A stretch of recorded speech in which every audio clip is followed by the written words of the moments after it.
terceiro vídeo sobre narrativas. Olá pessoal, tudo bem? Eu sou a Carmen do blog Que Vive o Mundo e hoje, pela terceira vez, venho falar sobre narrativas com vocês. Se você não sabe o que eu tô falando é porque você não viu os outros dois vídeos em que eu comecei a falar sobre narrativas numa perspectiva histórica, né? Lembrando sempre que não é uma divisão acadêmica, nada disso, na verdade. É uma forma, a minha intenção é apresentar o contexto das narrativas para que vocês percebam como o contexto impacta no narrado, no fato narrado e na forma de narrar. Então, não vou ficar fazendo classificações, aqueles tipos todos que a gente vê na escola ou na faculdade, mas é mais para perceber o efeito do discurso, o efeito discursivo, que aquilo nos revela sobre o contexto e sobre a história em si. No primeiro vídeo parei no século XVIII, né? Sei lá, desde a antiguidade, assim, um resumo, né, gente? Até o século XVIII. No segundo vídeo eu ia falar do século XIX e XX, mas enfim, retomei um pouco o século XVIII e parei no século XIX. E agora eu vou fazer sobre o século XX e um pouquinho do que a gente tem aqui na contemporaneidade. Mas antes de começar a falar, peço para que você se inscreva neste canal, caso ainda não seja inscrito, que me siga nas redes sociais, o Que Vive o Mundo, Instagram e Facebook, que é a página do blog. E antes de começar também a falar sobre o assunto, vou explicar esse negocinho aqui antes que me perguntem, né? Eu voltei a usar órtese. Isso aqui se chama órtese gafanhoto por conta do meu dedo, né? Quem não sabe, fiz 3 cirurgias na mão, meu dedo está torto. Isso aqui é para tentar desentortar o dedo. Vamos ver até que ponto, né, a gente consegue desentortar. Agora vamos às narrativas. Bem, o que nós temos no século XX? O século XX, pensando assim historicamente, o século XX, logo no começo a gente tem guerras, né? A Primeira Guerra Mundial, eu já falei dessa guerra aqui, vou deixar aqui um post em que eu falo da Primeira Guerra Mundial e da literatura, e lá eu falo um pouco desse contexto de guerra, o impacto dessa guerra. O impacto dessa guerra foi tão grande, que afetou também a literatura, afetou o mundo, afetou a literatura. Se a gente pensar que é uma guerra que começou a destruir coisas, você pense assim em arquiteturas, em edifícios, no momento está, no outro já não está. Então, várias cidades da Europa se tornaram assim, paisagens distópicas. Então, a questão da temporalidade ficou abalada depois da Primeira Guerra Mundial. E aí nós temos as narrativas tal qual Ulisses, as narrativas de Virginia Woolf, Proust, que é essa questão da temporalidade. Mas que tempo que importa? É o tempo cronológico? Não, é o tempo interior. O que a gente percebe nessas narrativas? Mais importante do que identificar se é fluxo de consciência, discurso indireto livre ou monólogo interior, que muita gente fica quebrando a cabeça com isso, mais importante do que identificar isso é identificar o efeito que aquilo tem no que está sendo narrado. Então, Ulisses, a gente tem ali algumas horas na vida do sujeito, algumas horas narradas. Mrs. Dalloway, de Virginia Woolf, a gente tem lá, ela sai para comprar flores e tem a festa. No século XIX seria impossível alguém fazer um romance para contar algumas horas da vida de uma pessoa. A gente está saindo de um contexto em que havia muita descrição, né, como eu falei no vídeo passado, muita descrição, em alguns momentos determinismo, naturalismo, em outros momentos, nos romances de formação, né? Então era um livro para narrar a vida de um sujeito a vida inteira, né? Às vezes desde a infância até a fase bem mais velha, bem adulta, ou às vezes várias gerações, como por exemplo Os Miseráveis. Então a gente estava acostumado com isso. Aí de repente a gente tem esses romances que narram assim um momento da vida de uma pessoa, um dia na vida de uma pessoa. E isso não quer dizer que o romance seja pequeno, seja curto, né? Olha o tamanho de Ulisses, para a gente ver essa questão da temporalidade. Então assim, a narração entra no personagem. O leitor é posto dentro das personagens. Nessas 3 formas de narrar, discurso indireto livre, fluxo de consciência, monólogo interior, acontece isso. A gente é colocado dentro da cabeça do personagem. Muitas vezes a gente tem um narrador onisciente ali, que se funde, né, principalmente em discurso indireto livre. A gente tem um narrador que às vezes é em primeira pessoa, às vezes em terceira pessoa, que se funde com o pensamento de personagem. A gente não sabe quando está terminando o narrador e quando está começando o pensamento do personagem. O fluxo de consciência simula o que? A gente, o leitor, dentro, né, dos pensamentos, em contato direto com os pensamentos dos personagens. Monólogo interior, a gente está ali em contato com uma egotrip da pessoa. Ela ali com seus conflitos internos e a gente lá dentro, como se a gente estivesse olhando ali a pessoa se debatendo, né, com questões abstratas, às vezes concretas, e a gente ali presenciando tudo. Então percebam que a figura do narrador, ela vai diminuindo de importância. Ainda que haja um narrador onisciente, não é mais um narrador onisciente como do século XIX. O narrador do século XIX, aquele onisciente, aquele Deus que tudo via, tudo sabia, ele já não cabe aqui. O momento é outro. Só a guerra impactou essa forma de narrar? Também não. Aquele narrador onisciente já não fazia muito sentido. Por quê? Porque a gente também teve Freud com sua teoria do inconsciente. Ora, se a gente não sabe tudo nem sobre a gente mesmo, né? Porque tem um inconsciente com o qual a gente não acessa, imagina se a gente vai saber tudo sobre os outros, que aconteceu no passado, presente e no futuro. Então é um narrador que começou a ficar em xeque, assim. Eu falei Mrs. Dalloway, da Virginia Woolf, mas não só, hein? Se a gente pegar as ondas eu gosto ainda mais do que Mrs. Dalloway. Toda aquela questão do impacto da Primeira Guerra, inclusive, a gente vê no romance, aquela questão da temporalidade, aquela questão de um tempo cronológico que é evanescente. Essa questão da percepção do ser e do estar é alterada. Algo que estava já não está mais. Algo que era já não é mais como era. Percebam como isso impacta. Então a narrativa ficou fragmentada. Essas três formas, principalmente, discurso indireto livre, monólogo interior, fluxo de consciência, a gente não tem uma linearidade, começo, meio, fim, aquela narrativa bonitinha. A gente tem fragmentos, a gente está ali em contato com o personagem, todas as suas aflições, toda a sua subjetividade. Então a gente tem fragmentos. A gente está aí com uma narrativa pós-moderna. E é o tipo de narrativa que a gente tem até hoje, né? A gente não mudou muito a forma de narrar. Então, assim, falar da narrativa do século XXI é falar da narrativa do século XX, pelo menos em termos de forma. Talvez com pequenas alterações. O que altera mais é o narrado, não a forma de narrar o narrado. Pobre aparecia para fazer rir. Só com realismo que Pobre começou a ser protagonista e a sua condição de pobreza ser protagonista também. A gente teve um pouco disso no romantismo com alguns autores, tipo Victor Hugo, com Charles Dickens, mas assim, não era a maioria. Com o realismo, a gente começou a ter mais esses tipos comezinhos, que poderia ser eu, poderia ser você, gente sem dinheiro sendo o centro de uma narrativa, de um romance.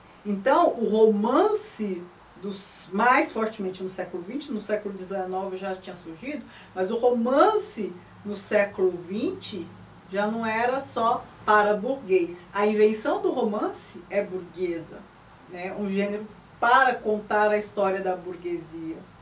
Mas no século XX, a burguesia já está totalmente diferente e o romance também. E o que a gente vê em termos de narrado, pensando nos dias atuais?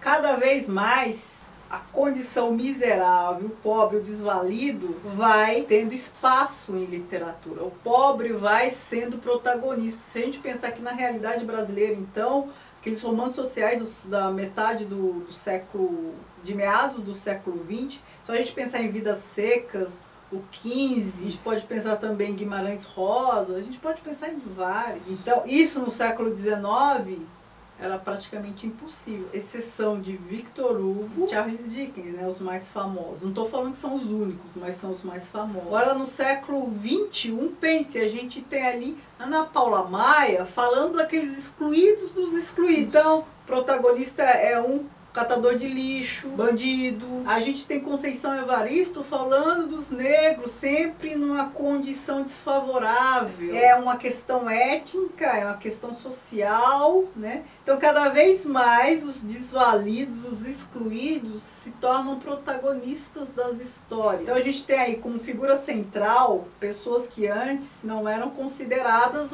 pelo menos não como protagonista. Quando aparecia na ficção, aparecia um papel menor ou secundário. Agora são protagonistas. Cada vez mais a gente vai ter mais isso. Por quê? Porque a gente tem assim uma luta por direitos de inclusão. Então essas lutas por direitos, a inclusão é a inclusão em todos os âmbitos, né? Então é para exercer papel protagonista em tudo, inclusive na literatura. Então assim, não é só mulheres negras escrevendo, ou homens negros escrevendo, ou LGBT, ou não é só a minoria sendo representada na figura do escritor, mas a minoria sendo representada na ficção, como protagonista de ficção. Isso é fruto de conquista, né? A luta por direitos é uma invenção burguesa também, assim como o romance é uma invenção burguesa, quase tudo é invenção burguesa, né? Tudo que a gente conhece hoje. Mas já não lhe pertence mais. Lá no século XVIII e XIX, ok, agora é de todos que quiserem lutar por. Então hoje as narrativas contemporâneas, a gente tem um narrador cada vez mais invisível, a ponto de a gente pensar que está sendo narrado em primeira pessoa. É um narrador que quase desaparece, porque ele quer colocar o leitor ali em contato com o pensamento direto do personagem. E aí quase não tem descrição mais. Às vezes não tem descrição física, às vezes não tem descrição do ambiente. Tudo que é contado é o que o personagem está pensando.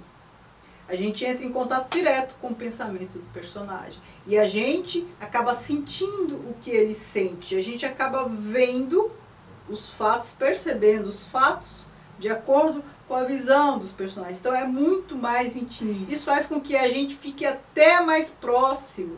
A gente não tem aquele narrador do século XIX que claramente fazia aquela mediação, aquele orquestramento das coisas. É claro que a gente tem um narrador, é claro que a narrativa está sendo mediada, mas é de forma pouco perceptível. Hoje é pouco perceptível a ponto de nos confundir. Muita gente tem dificuldade com essa forma de narrar. Por quê? Porque exige mais atenção. Para aqueles que querem entender melhor um pouco de efeito de discurso, vamos pensar no monólogo interior. Monólogo interior, normalmente, é quando o personagem está ali tentando um acerto de contas com ele mesmo, está tentando resolver algum conflito, é uma fala direta com o vazio.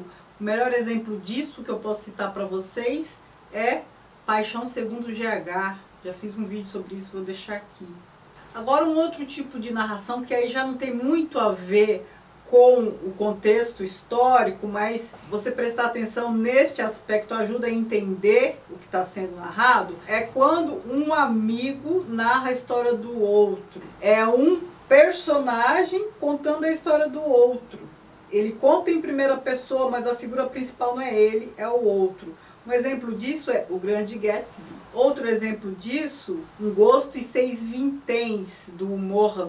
Já fiz vídeos sobre esses dois livros. Esse tipo de narração causa um efeito de lenda no personagem central, né? Uma figura legendária. Por quê? Tem um amigo falando dele, dando toda uma aura de mistério, o que aconteceu com ele, por que ele agia assim, às vezes tem essa incógnita, isso cria esse efeito um pouco misterioso. Se a gente lembrar do Gatsby, faz todo sentido, né? Como ele conseguiu aquela fortuna, sabe, algumas coisas que não são muito explicadas. E aí a melhor forma de causar essa aura de mistério em torno do personagem é essa, quando o amigo conta a história dele. O discurso indireto livre, eu falei pra vocês, às vezes fica diluído assim, aquela fronteira entre narrador e personagem. Fala do narrador, pensamento do personagem. É um efeito de diluição, a ponto de a gente confundir. Ora, não veja isso como um problema. Às vezes é isso que o autor quer. Isso tem a ver com aquilo que eu falei. O narrador fica tão próximo, às vezes quase desaparece, que você já entra em contato com o pensamento do personagem. Então não pense que não há uma mediação ali do narrador. Mas é para aproximar cada vez mais o leitor do personagem. E é um tipo de narrativa também muito boa para memórias. Uma pessoa contando a própria história, enfim, contando fatos da sua infância ou da sua juventude. Tem um eu, hoje, bem mais velho, falando de um eu mais jovem. E aí, o que é falado hoje sobre alguém do passado, que é a própria pessoa, às vezes é o pensamento do eu atual, mas esse eu atual fala como se fosse o pensamento do eu antigo. É a mesma pessoa, mas uma pessoa transformada. O que você pensa hoje, muito provavelmente, não é o que você pensava antes. O que você se recorda, o que você acha que lembra do que sentiu, muito provavelmente você não sentiu. É o que você sente hoje sobre o passado. Então, esse discurso indireto livre causa essa diluição a ponto de a gente não saber direito, e é ótimo, porque essas coisas não precisam estar claras, a gente está tratando ali da mesma pessoa. Se é o que ela pensa hoje sobre o passado, no passado ela pensou isso e hoje não importa, às vezes a gente não consegue precisar isso. Agora, outro tipo de narração também, que aí não tem a ver com o contexto, mas é uma característica, né? Um tipo de narrador bem específica, um narrador não confiável. Como é que a gente sabe que ele não é confiável? Porque o autor apresenta elementos que faz com que a gente não confie no narrador. E o narrador não confiável é o narrador em primeira pessoa. Então é ele, um fulano contando a história do livro. Mas aí o autor deixa ali elementos, faz com que a gente desconfie. 3 exemplos disso. Dom Casmurro é o primeiro deles. Então, assim, ele faz lá o discurso do traído, mas aí a gente percebe ali vários elementos que fazem a gente duvidar. Traiu mesmo? E isso não importa, na verdade. O que importa é a beleza dessa narrativa, toda essa ambiguidade. O outro também, do Machado de Assis, Memórias Póstumas de Brás Cubas. A gente tem ali um narrador conta a própria história, ele não é muito confiável, porque a gente percebe que ele é pessimista, e aí o próprio Machado de Assis é pessimista.